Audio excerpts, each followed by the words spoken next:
ลี่อยู่นี่คนว่ะ สบายดีป้า สบายดี สบายดี คิดว่าเสียงปานี่ ป้า มาน้องบิวตี้มาถึกเสยเนาะ มาถึงสื่อดีกว่ามาในสิ กำลังให้ซุกว่าโอ้โทรถามมึงลูกว่ะ จะได้ยายมาละ ยายเมื่อวานอ่ะสบายดีน้องดีน่าบอจิ๊บพี่น้องบอจิ๊บก็มาแล้วสบายดีไอซิดสบายดีจื้อทางเสือเนาะไอซิด ไม่กับผู้ชื่อหรอกว่ามาในเพจที่ โอ้ GPS โอ้เก่งกำลังว่าให้น้องซุกโทรหาย่านว่าอันบูฮูทางเข้าซอยซับซ้อนพี่น้อง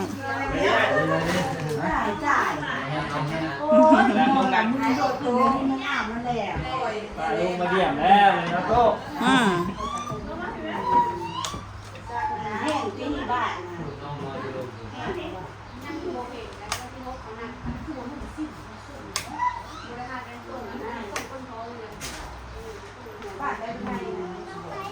ได้ทายอย่างนี้ก็ได้ได้จะ โอ้ได้อย่างมาตอนเนาะขนมป่านไข่ลูกพี่น้องมาปลากงสีมาเบิ่งลานบัดนี้ มายามร้านมาแขกมาหายออโต้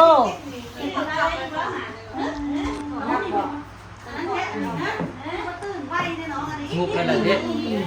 อันนั้นเดี๋ยวไปนอนอยู่มันก็ทำงานอยู่ทีเดียวโอ้ยเมื่อยอันนั้นนี่จะพักนอนมาคือสาวซุก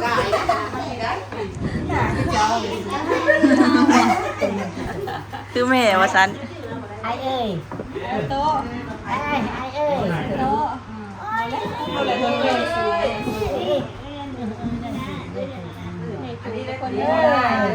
บ่ได้ให้บ่ได้ล่างนะคือนี่กันอันล่างจะมือว่าอามาจะห้องหมอเลยมันขาดแต่บ่ได้แต่งขันหาหับปลาปลามันนั่นน่ะเลยล่างแบบบ่ว่าเปิดมาแล้วค่อยสิมีงานท้องโอ้ได้เด็กเข้าไปหัวเมื่อคืนนี้ใครเนี่ยเอาได้กังเวน กังเว้นเอา ดีใจในงานป้ามันยาวน้องมันยาว ไปบอกว่าโอ้ไปกันเฮงจะไปว่าไปแล้วว่า เปิดหูเปิดตาพอดีแม่เดี๋ยวบิ๊กซีไปเราบิ๊กซีเลยไปที่นี่เลยแป๊บ อาโต้อันนี้ก็ตื่นสมามาบ้า แม่เที่ยวมาออกมา คุณว่าได้ 3 โล 65น้ำมา คืออันผ้าออกก้น อัน เอาเลยครับ ขั้นผ่าเลย38 อาทิตย์ขั้นมันเกิน38 อาทิตย์ขึ้นไปหลายแล้วมันสิก็ธรรมชาติยังต้องผ่านอนดีแท้น่ะ ไม่จับอีก กินมั้งเงินเลย นี่จับ ไม่จับอีก กินนมเสริมนั่นกินนมเขานั่นนมเขายังมาบ่หลายแบบนี้พอได้กินอยู่ หักน้ำเต้าเด้อต้นกิน กินน้ำแม่กินน้ำเจ้าว่าเขากินอะไรยานั่งแดงก็ไผ่น้อยนมบุ้มีไผ่น้อยก็ได้เริ่มมาแล้วแต่เขากระเสริมนมตัวนี้นั่ง อันมันให้มันดูดมันจะมาไว้ ปั๊มกระตุ้นให้กระตุ้นแต่อยู่ห้องหมอบอกว่าบ่มีนมได้ติดเตาข้าวนาแต่ว่าบ่มีนมให้กินใส่สลิงน้อย ใช่ที่3 โลเลยกินอึ่งใช่เขา เมื่อนั่งก่อนนะนี่ แม่นเลย เอาน้องเมื่อนั่งบอก กินวันคิดวันจันทร์ไป ป พ ว อ ดคลินิกละ3 โล3 โล2 3 โล หมอประเมินให้ว่า 3 โล ผ่านะคะประมาณกัน3 โลเอส แล้วมันกลายเป็นลูกขี้ เป็นที่ข่าวไปเกิดแล้วนะ ซุปสำนี้ โอ้ยคุณไปเอาคุณ บิวทุกงานน้องนะ เห็นบ่เห็นไอ้บิวบ่ไอ้บิวไอ้น้าเนี่ยจะจื้อ ไอ้น้าในโดดใส่ไอ้น้า ไอ้บิวรักไอ้บิวเนี่ยหาขี้เกียจ หุ่นพุดเซ็กซี่ขนาดนั้นหุ่นพุดเลย มาดิลูกมาดิเซ็กซี่เด้ มาในเป็นมาแล้ว เอ้ยเทปอุ้มคนน้อยแล้ว อาตัดอยู่ เดี๋ยวก็ตามมาเอ้ยเทประวังน้องเด้อบิ้วจับน้องหน่อยเด้อบิ้วจับน้องหน่อยเด้อ ตู้ห้องมาในเด้อห้องมาให้ในเด้อ สั่งมันเด้สั่งมันเด้สั่งมันเด้ มาเอ้ยเทปก็มาแล้ว พูดกัน มาไวๆมาเป็นหมู่กันไล่กันเนาะคนดีลิ้นน้ำกัน ผมดำเมื่อเทเพิ่นมากินหยังมาซะดุกเนาะกินนมงาดำเอากินนมงาดำ น้ำนุ่มจะหอท่าไป บ่บิวตี้กับผมดกดีนะกับผมดก อันน้ำนุ่มท่า บ่เฮายังพอในท่านี่ฮะดกอยู่ ข้ามปูมา ดีใจหลายๆเลยนะลีมันยามไอ้ซีดไอ้จิ๊บ สบายดีมาอย่างร้าน นอนคักในกลางเว้นนะ มีให้มีโหยเพื่อนเลยเลยลืมมือ เม่นเลยบิวตี้อุ้มน้องได้บิวตี้อุ้มน้องก็เป็น คนมูในสูง ตะกี้สาวซุกอุ้มบิวตี้บัดนี้บิวตี้มาอุ้มลงสาวซุกแล้ว ดีมากเลี้ยงให้สาวซุกเลย ไข่ผู้เกศผูกอโนนคนที่เสียราคาผู้เกศ นี่มีอยู่เลยค่ะไฟผูกแขนผูกเอาขวัญเพิ่นแน่ ซีมาผูกเอาหลานนี่โอ้ยน้ำซุปให้แม่ซุปเลยนะ ไม่เท่าผูกแขนเอาแล้ว แล้วก็น้ำแม่ได้เลี้ยง แม่ ง่าย น ให้ใหญ่ให้สูงเลย เลี้ยงง่าย อะไรจะต้องให้เป็นคนหูผู้ดีตอนหูของพ่อของแม่ แม่ ดูน้ำพ่อน้ำแม่ให้ใหญ่ให้สูงนะ ไม่สนใจแล้ว เดี๋ยวคนรู้แล้วว่านี้ดังน้อยๆตะเปาะอยู่ สั่งได้ ลาบ ส่งร้านค่ะ แม่ คำร้านไปรวย หาเงินได้นะลูกนะ อ้าว ดีกับข้าวกับจ้ามันเงินเด้อในสูงในสูง บานาลีผูกแขนให้แล้ว ทำหมูเด้อในสูงน้ำฝน เป็นคนฮู้แล้วบาดนี้ สบายดีและสวัสดีเด้อพ่อแม่พี่น้องฝั่งลาวฝั่งไทยและทั้งต่างประเทศวันนี้มื้อนี้เนาะป้าสาวซุกเพิ่นมาจากทางไปแขกพี่น้องเพิ่นมาเยี่ยมสาวซุกคลอดลูกเนาะมาหาหลานน้อยเนาะเพิ่นก็มามัดแขนเอาหลานน้อย แล้วก็ลงไปกินข้าวแล้วตอนนี้พี่น้องมื้อนี้ก็อากาศร้อนพี่น้องเลยสาวซุกนะซ้ำว่านั่งกำแบบอยู่ไฟเลยพี่น้องตอนนี้ร้อนเอาเนาะเปิดพัดลมกับพอซอยได้อยู่แต่บางเทื่อกะมันกะดูดอายร้อนเข้ามาพี่น้องความร้อนของมื้อนี้เนาะร้อนเอาขนาดสาวซุกกะกำลังกินข้าวพี่น้องข้าวแม่ลูกอ่อนแกงไก่ใส่ผักอันอย่างอันนี้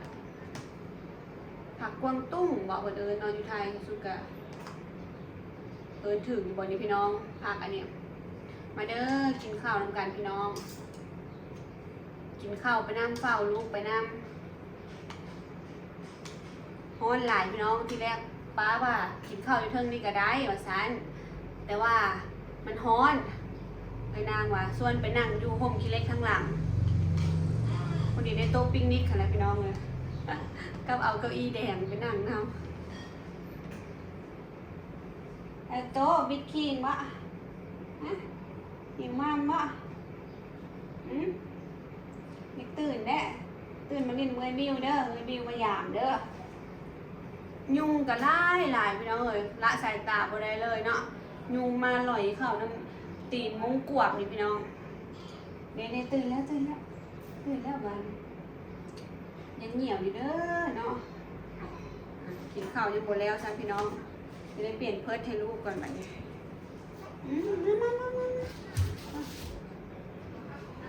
เหนียวบ่ไอ้ตัวเหนียวบ่เหนียวบ่เฮ้ย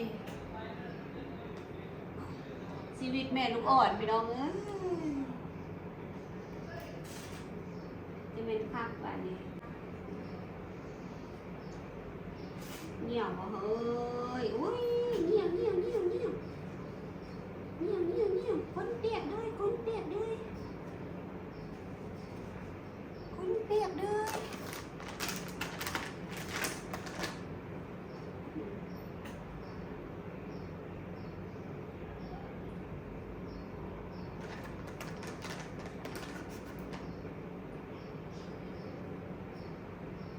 เช็ดเหนียวก่อนนะเช็ดเหนียวหน่อยหนึ่งนะตัวเช็ดเหนียวก่อนเป็นคนแดงนะข รแต่ว่าเฮาอ่ะมียาอันท่าพี่น้องแบบยันก้นคนแดงนะเวลาใส่แพมเพิร์สน่ะเพิ่นเหนียวหลาย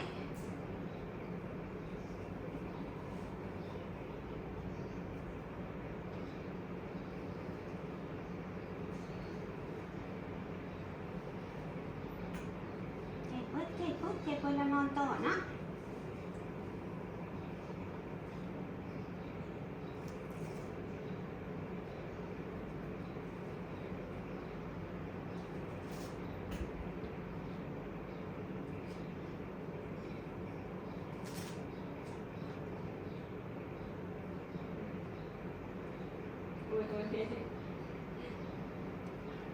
เร็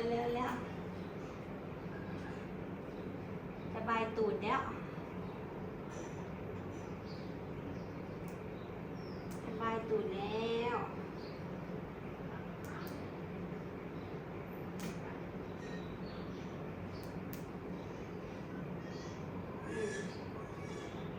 สาวซุกกะค่อยๆเฮียนหูไปพี่น้องเอ้ยนางเนาะเพิ่นกะแนะนำบอกวิธี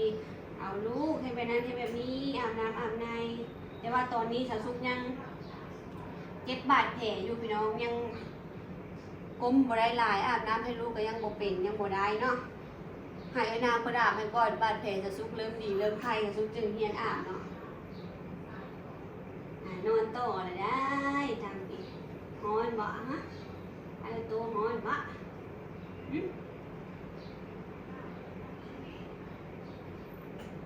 ฮ้อนบ่เด้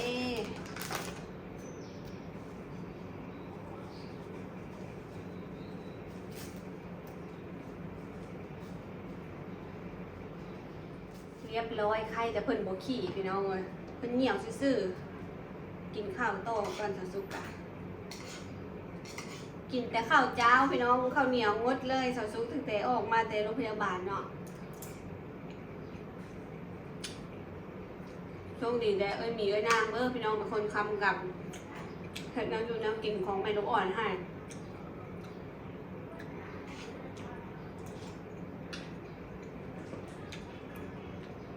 บางเถื่อก็มีบางเถื่อก็นาง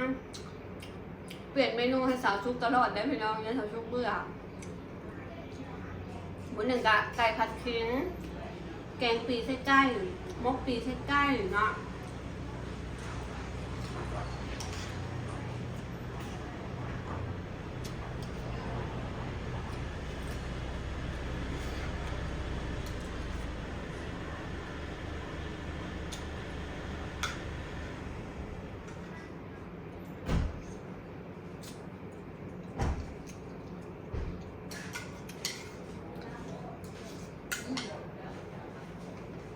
สาวซุกอะทรงขิงอุ่นๆกินพี่น้อง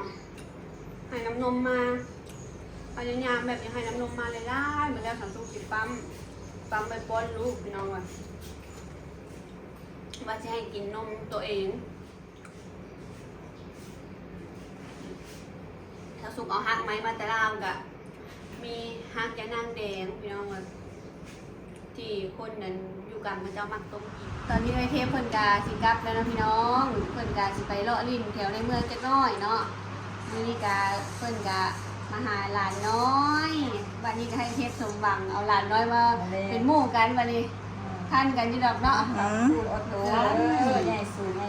เพิ่นจะทำคุณหลานน้อยเนาะให้ใหญ่สูง เลี้ยงง่ายบอกสายบอกไหนสายฟัง เนาะให้โชคสาเทพเด้อสาเทพถึงรางวัลใหญ่เลยปลาเทพเนาะปลาเลยให้โชคประเทศเด้อให้ประเทศ เงินเนี่ยสูง ถึงเลยส่งตัว3ตัวรางวัลที่1แห่งดีเนาะประเทศแบบมักเสี่ยงโชคอยู่ได้เสี่ยงโชครางวัลที่1พอมีความหวังหากาซิโนนี่ได้พี่น้องตื่นกิน ผู้แก่ตลาดเลยมีลูก ผูกอัน กระพายมาพูดเอา อันนี้ก็ได้ผูกกับพ่อในขวัญหลานเนี่ยที่ห้องที่ง่าย ใหญ่ๆจู้ใหญ่ๆแม่ง่ายเลี้ยงง่ายเป็นคนหูผู้ดี เป็นหูผู้ดีใหญ่สูงเลี้ยงง่ายๆบอกที่ให้แล้วหูจะควงมาได้หูเขียนทำเอาแล้ว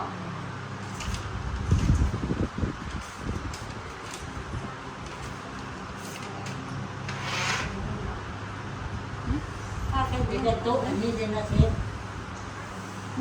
ไว้บนแม่นั่งนะพักได้เนี่ย ท้ายรถว่างพอดีกันป้า